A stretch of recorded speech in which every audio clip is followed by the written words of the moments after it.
부동산 보유세 개편안이 22일, 그러니까 지난주 금요일에 공개가 됐죠. 이번 개편안이 부동산 시장엔 별다른 영향을 미치지 못할 것이라는 평가가 일단 시장 안팎에서 나왔고요. 기재부에 이어 국토부까지 개편안의 강도가 약하다고 지적하면서 특위가 다음 주에 정부에 제출할 최종안의 강도가 과연 어느 정도까지 높아질지 관심이 집중되고 있습니다. 네, 한편 김현미 국토교통부 장관은 상가 임차인의 계약 갱신 청구 기간을 5년에서 10년으로 늘리겠다고 밝혔습니다. 부동산 시장의 새로운 변수로 등극할 조짐이죠. 관련해서 자세한 내용 전문가와 짚어보도록 하겠습니다. 한국건설산업연구원 두성규 선임 연구위원입니다. 어서 오세요. 안녕하십니까. 네. 어제 김현미 국토교통부 장관이 취임 1주년 기자간담회에서 특위가 내놓은 종부세 시나리오를 두고 예상보다 약하다라는 말을 했습니다. 박사님께서는 어떻게 보셨습니까?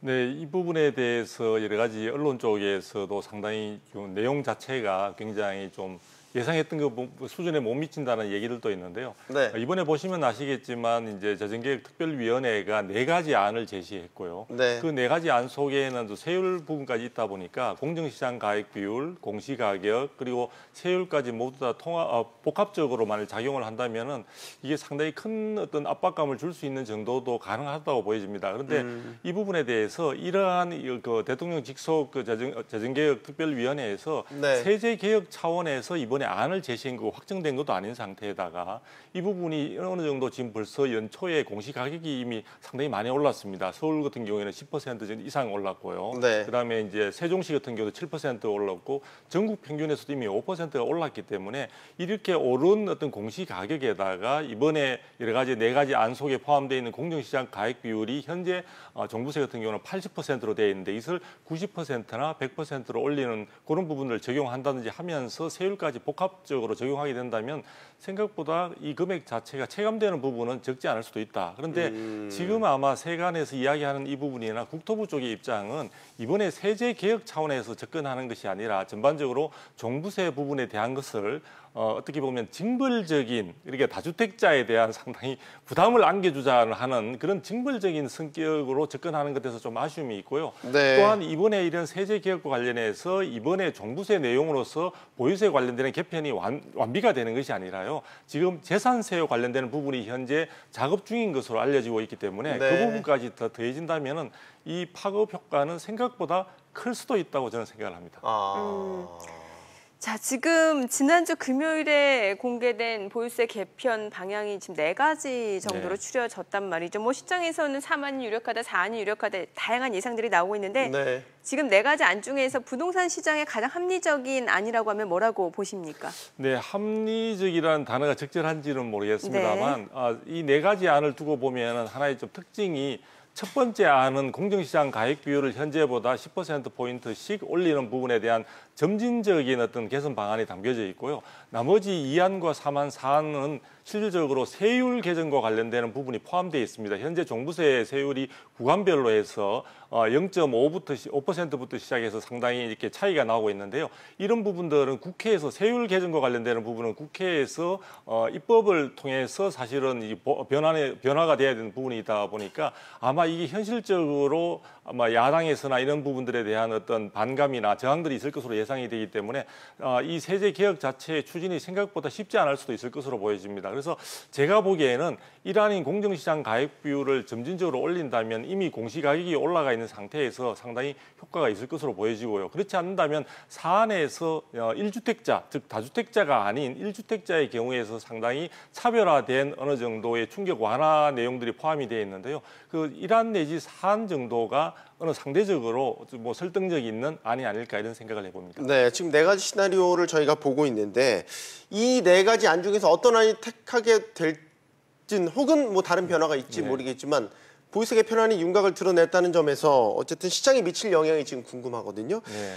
제 기억에 양도세 중과가 시행된 게 집값이라는 측면에서는 상당히 큰 영향을 미쳤습니다. 충격이 컸죠. 네, 지금 나온 이 보유세 개편 시나리오 향후 집값에 어떤 영향을 미칠지 질문을 드린다면 네, 충격은 있을 것으로 보여집니다만 아마 양도세만큼의 충격은 뭐 크지 않을 수도 있다 이렇게 볼 수가 있습니다. 왜냐하면 양도세 부분에 있어서는 이미 구간별, 양도소득의 구간별로 사실은 6%에서 42%까지 부담을 하게 되고 특히나 다주택자의 경우에는 2주택자는 10%포인트 또 3주택자는 20%포인트까지 하다 보니까 네. 최대 양도소득의 60%를 넘는 어떤 금액이 부담을 갖게 되는데요. 이번에 종부세 같은 경우에는 그런 부분에 대해서는 상대적으로 그 폭 자체는 낮다고 볼 수 있습니다. 네. 그러나 이 양도세에는 양도 행위가 있을 때 부과되는 부분이기 때문에 네. 실질적으로 주택을 단순히 보유하고 있는 상태에서는 적용될 수 있는 가능성이 차단되어 있습니다. 그러나 이 종부세 같은 경우에는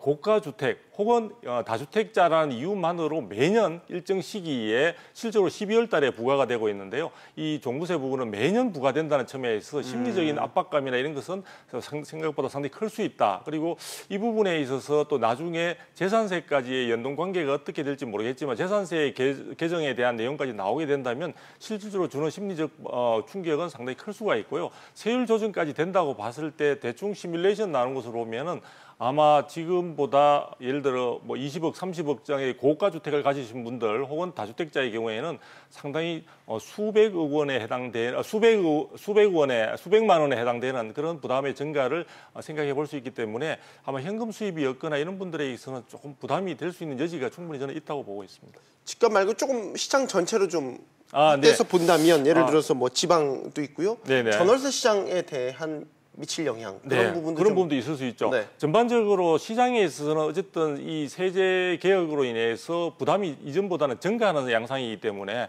실적으로 주택을 보유하는 사람들에게 상당히 압박감을 줄 것으로 보여집니다. 그러나 네. 정부가 생각하는 이런 압박감으로 인해서 이것이 물량으로 출해될 것에 대한 어떤 가능성은 크지 않을 것으로 보여집니다. 왜냐하면 실질적으로 이미 양도세와 관련된 4월 1일자 양도세 중과 부분이 시행되는 과정에서 어느 정도 주택을 보유할 것이냐 매도할 것이냐가 어느 정도 결정이 났다고 볼 수 있고요. 네. 보유하는 쪽에 있어서는 임대사업자 등록을 통해서 충분히 이 충격을 완화할 수 있는 방안들이 지금 놓여 있기 때문에 이번에도 충분히 이 종부세 부분의 개정 또 앞으로 재산세와 관련해서 이 부분에 대한 부담을 좀 해지하기 위해서 완화시키기 위해서 이미 임대사업자 등록 숫자가 상당히 늘어나고 있는 상황들입니다. 그래서 그런 부분들에 대해서 충격은 완화될 수 있는데요.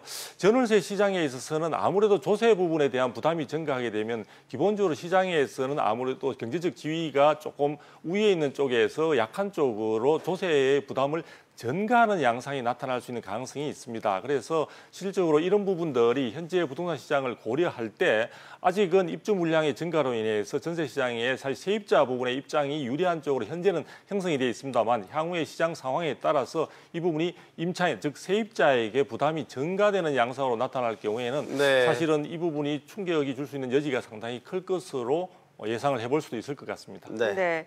자, 그러면 보유세 개편안이 당장 시행이 됐을 때 네. 누구보다 좀 타격이 클 것으로 예상되는 분들을 좀 보도록 하죠. 네. 뭐 강남권이라든지 고가 주택을 두 채 이상 보유한 다주택자도 타격이 있을 수 있고 네. 아니면 그 대출을 끼고 투자했던 갭 투자자들도 역시 좀 타격이 있을 것 같은데 좀 말씀 주시죠. 네, 조세 부담의 증가 이번에 종부세 부분은 결과적으로는 기존에 내던 어떤 조세 부담 자체가 증가되는 양상이기 때문에요. 전반적으로 시장에 주는 부담감은 클 것으로 보여지고요. 예를 들어 갭 투자자나 이런 경우에 있어서는 기존에 투입되었던 자금에도 추가적으로 비용 부담, 즉 투자에 대한 비용이 증가하는 양상을 보여주고 있기 때문에 현재 시장 상황을 고려할 때 수익은 증가하지 않는 가운데 부담만 증가하는 그런 양상이라고 볼 수 있습니다. 그래서 갭 투자자의 경우에는 부담이 클 수가 있고요. 이번에 또 종부세의 큰 특징 중에 하나가 다주택자에 대한 부담이 굉장히 크게 증가할 수 있는 양상이 된다는 겁니다. 예를 들어 공시가격이 지금 이미 연초에 1월 1일자 기준으로 해서 상당히 이제 상승한 상태에서 이 부분에서 공정시장 가액 비율이나 세율 부분에 대한 변화가 있게 되면은 실질적으로 부담하는 것들은 금액에 따라 좀 차이가 있겠지만 여러 가지 상당히 큰 부담으로 와닿을 수 있기 때문에 부동산 보유나 또 부동산 투자에 대한 어떤 상대적인 메리트는 상당히 줄어들 것으로 보여지기 때문에 현재 부동산 시장의 다른 것보다 심리적으로 위축감을 상당히 강화시킬 것으로 그렇게 예상을 해볼 수 있을 것 같습니다. 알겠습니다. 자, 보유세 관련해서 이제 시장에 미칠 영향을 분야별로 저희가 짚어봤고 실제 이게 이제 법제화 될 때까지는 또 다른 얘기거든요. 그렇죠. 국회에 가서 입법을 해야 되는 것도 있고 물론 시행령만 고치는 것만으로도 뭐 적용이 되는 것도 있겠지만 법제화 될 때까지 어떤 변수가 남아있다고 저희가 봐야 되겠습니까? 이번에 특별위원회에서 이렇게 안을 여러 가지로 내놓은 것 자체는 이 자체의 추진 자체가 세제개혁 추진 자체가 쉽지 않다는 걸 하나의 반증하는 것이기도 한데요. 실제 부분에 있어서 세율을 개정하는 부분에 있어서는 국회의 여러 가지 합의 과정이 필요하고 법제화되는 과정에서 야당에서는 어느 정도 국민들이 가지고 있는 조세에 대한 부담 증가 자체를 기피하는 그런 것에 기대해가지고 상당히 반대의 입장을 표명할 것으로 보여집니다. 그래서 일단 국회 과정이 쉽지 않은 상황으로 보여지고요. 또 하나 측면에 있어서는 일단 조세 부담 자체에 있어 세제 개선의 방향성 자체가 과연 적절하냐 부분, 즉 뭐냐면은 거래세 부분은 낮추고 보유세 부분을 올린다는 기본적인 조세 개혁의 어떤 순서 자체가 현재 뒤틀려 있는 상태에서 이 부분에 있어서 아마 국회에서 논의 과정뿐만 아니라 네. 여론에 있어서도 여러 가지 많은 문제점들이 제기되고 있는 것 같습니다. 그리고 또 한편에서는 아까 서두에 말씀하셨다시피 국토부나 이런 쪽에 있어서는 이 부담 자체가 생각했던 만큼 효과가 강력하지 못하는 데 대한 또 자체적인 반발도 있기 때문에 특별위원회가 어떤 안을 대통령 직속위원회인데도 불구하고 이러한 네. 안에 대해서 이 고민의 흔적들을 사회적으로 보면은 양 이해관계 당사자들 사이에 굉장히 어떻게 통합적으로 받아주는 그런 경향보다는 자신들의 입장에서 굉장히 비판적으로만 접근하려는 그런 양상이 있어서 상당히 아쉬움을 많이 저는 갖고 있습니다. 알겠습니다. 네. 자, 한편 올해 하반기에는 또 재산세에 대한 논의를 시작한다고 하는데 네. 사실 재산세는 부동산을 보유했다라고 모든 국민들에게 부과되는 세금이다 그렇죠. 보니까 그 파장이 만만치 않을 것 같은데 어떻게 보십니까? 네, 재산세와 관련되는 부분이 진행되면 아마 조세 저항도 상당히 클 것으로 보여지는데요. 네. 기본적으로 종부세와 재산세에 있어서는 큰 차이가 있습니다. 종부세는 국세의 성격을 가지고 있고 지금 재산세의 경우는 지방세의 성격으로서 지방자치단체의 이해관계가 굉장히 연관되는 부분들이 있습니다. 그리고 지방세의 경우에 있어서는 지방세인 재산세의 경우에는 주택을 보유한 모든 국민들에게 해당되는 부분이기 때문에 이 네. 부분에서 영향이 클 수가 있고요. 또 종부세와 이 재산세의 전체적인 세입에 있어서의 비중도 굉장히 큰 차이를 보이고 있습니다. 종부세 같은 경우는 현재 약 한 1조 5천억 정도 해서 재산세는 이 부분에 있어서 종부세의 약 6배 이상에 해당되는 비중을 차지하고 있기 때문에 이 재산세의 어떤 변화 자체는 굉장히 전체적인 국민들의 이해관계나 또 이런 체감되는 부분이 큰 차이를 보인다는 점에서 아마 재산세의 개정 부분 혹은 개혁 부분에 대한 추진 과정은 종부세 부분보다는 훨씬 더 민감할 수 있고 또 그 과정이 험난할 것으로 예상이 됩니다. 네. 자, 지금 재산세를 그럼 어떤 방향으로 개편할 것이냐라는 거를 여쭤본다면 뭐 네. 비례세로 이제 개편한다는 것, 그다음에 네네. 이게 또 공시 가격이 현실화되는 안과 같이 결부가 된다면 네네. 더 클 수 있죠. 예. 네, 현재 공시가격은 계속해서 상승, 현재의 기조가 이어진다면 공시가격 또 현실화 부분에 대한 사회적 요구가 상당히 많기 때문에 네. 이런 부분들에 대해서 이 반영이 된다면은 재산세는 아마 예상하셨던 것보다 부담이 클 수가 있습니다. 물론 종부세를 내시는 분은 이러한 재산세 부분에 대한 것들이 증가한다 하더라도 종부세에서 재산세 부분은 공제를 해주게 됩니다. 네. 그래서 오히려 재산이 많으신 분들은 종부세 오른 것과 함께 재산세가 오르더라도 그 충격파가 적을 수가 있는데요. 종부세 납부자가 아닌 대상자가 아닌 분들에 있어서는 재산세 인상 자체는 굉장히 심리적인 타격이 클 것으로 보여지고요. 또 현재 이 부분들이 누진세 형태로 이루어지고 있는데요. 이 부분을 지금 정부에서 여러 가지 또 상승에 대한 어떤 사회적 파장 등을 고려해서 비례세로의 전환을 이제 지금 추진을 아마 검토를 중인 것으로 알려지고 있습니다. 만일 비례세 형태로 있게 되면요, 상당히 중저가 혹은 어떤 상당히 상대적으로 소득 부분이 낮은 어떤 소득 계층 부분에 있어서 조세 부담이 예상보다 더 큰 폭으로 올라갈 수 있다는 점에서 이것이 사회적인 부분에 대한 어떤 공감대를 이끌어낼 수 있을까에 대한 여러 가지 우려도 사실 많이 커지고 있는 상황입니다. 네. 자, 이제 시선을 조금 돌려서 얘기를 나눠볼게요. 혹시 유명 족발집을 운영하던 임차인이 건물 주인을 폭행했던 이른바 궁중족발 사건 다들 기억하실 겁니다. 네. 그러니까 바뀐 건물주가 월세를 4배 올려달라고 한 데서 비롯된 사건인데, 자, 이걸 계기로 관련법을 손봐야 된다는 의견이 꽤 나왔었습니다. 네. 정부가 어제 대책을 내놨습니다. 예. 계약갱신 청구권인데, 자, 이 부분이 바로 임차 후 5년까지만 보장되고 이 기간이 임대료 인상이 제한이 된다. 이 기간 동안만 이 부분인데, 예. 자, 국토부가 이런 사태가 재발하지 않도록 제도를 고치겠다라고 밝혔습니다. 바로 임차인의 계약갱신 청구 기간을 10년으로 늘리겠다라는 것이 핵심입니다. 자, 김현미 장관의 관련 발언 먼저 들어보도록 하겠습니다. 현재 5년으로 되어 있는데요. 계약갱신 청구 기간을 10년으로 늘리는 것에 대해서는 저희 국토부하고 법무부 사이에는 지금 합의가 되었습니다. 네. 자, 그렇게 되면 10년 동안 사실 임차인은 보호를 받게 되는 건데 건물주 입장에서는 그렇죠. 이걸 재산권 침해로 반갑게 인식할 여길 수도 수 있는 건 아닌 것 같아요. 네, 전반적으로 지금 국내 어떤 그 경기 자체도 상당히 지금 어려운 상황이 진행되다 보니까 이런 일부 부분에 있어서의 상당히 인기가 좋은 지역들이나 이런 경우에 있어서는 건물주들이 실질적으로 임대료 부분의 인상에 대한 여러 가지 아마 많은 욕구를 가질 수 있는 상황들이 되고요. 실제 또 그쪽에 세입자로 들어가서 영업을 하시는 분들에 있어서는 여러 가지 수익 자체에 여러 가지 다른 이전보다 열악한 상황인데도 불구하고 이런 임대료 부분에 대한 상승이 큰 폭으로 사실 부담이 될 수가 있고요. 또 인기 지역으로 되면은 둥지 내몰림이라고 하죠. 영어로 우리 젠트리피케이션이라고 하는데 그 부분으로 인해서 참 제대로 장사하던 부분에 확보된 공급객이나 이런 부분들을 갖다 다 놓치고 떠나야 되는 그런 상황들이 있기 때문에 그런 것들이 이번에 아마 그런 사회적인 무리가 있는 그런 사안으로 아마 등장을 한 것 같습니다. 국토부에서는 이런 부분들에 대해서 일단 임대료 부분에 대한 계약갱신 청구권을 2배로 늘리는 상가건물 임대차 보호법상에 나와 있는 현재 5년을 10년으로 늘리는 부분을 갖다가 지금 추진을 하겠다고 지금 밝히고 있는데요.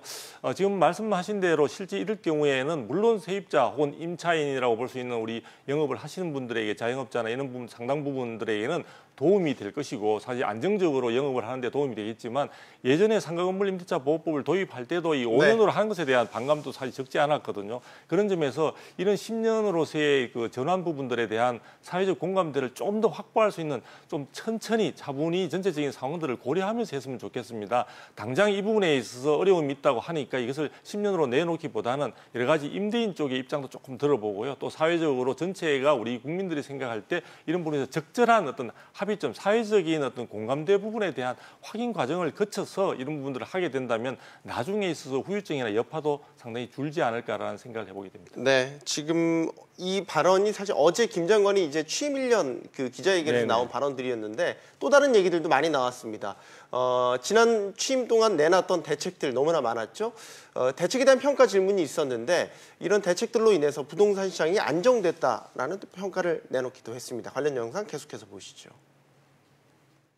전국의 주택가격 상승률이 작년 8월 0.25%에서 올해 5월에는 마이너스 0.03%를 기록했으며 서울 일부 지역의 국지적 상승세도 최근 둔화되는 추세입니다. 네, 하지만 언제라도 주택가격이 급등할 조짐을 보이면 또 다른 대책을 바로 내놓겠다고 밝혔습니다. 시장 과열이 재현된다면 즉각 추가 대책을 마련해 시장 안정 기조를 더욱 단단하게 하고 내놓을 대책이 또 있답니다. 다 나온 게 아니었나 봐요. 어떤 걸로 예상하십니까? 제가 생각에는 이제 문재인 정부가 전반적으로 부동산 정책에 대해서 각 부분별로 정책들을 다 내놓은 상태로 있고요.